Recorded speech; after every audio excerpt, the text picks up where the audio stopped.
শেষ ঠিকানা যদি ৩.৫ হাত মাটি হয়, তাহলে কিসের তো ক্ষমতার দাপট?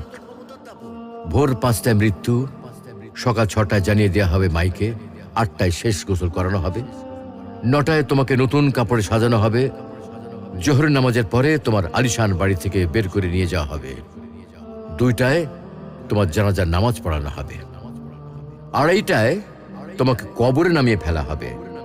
মাটি দেওয়া শেষ হয়ে গেলে কেউ তোমার জন্য দোয়া করবে আর কেউ চলেও আসবে। এই তো জীবনের শেষ আয়োজন। তো কিসের এত অহংকার, কিসের এত ক্ষমতার দাপট? হ্যাঁ, ক্ষমতা কারোর জন্য চিরস্থায়ী নয়। অন্যায়ভাবে কাউকে ঠকালে একদিন ঠিক নিজেকেও ঠকতে হবে, এটাই নিয়ম। হ্যাঁ, এটাই নিয়ম।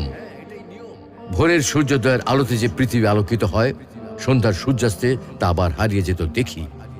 অসত্য দিয়ে সত্যকে কখনো ঢেকে রাখা যায় না। প্রকৃতি বড়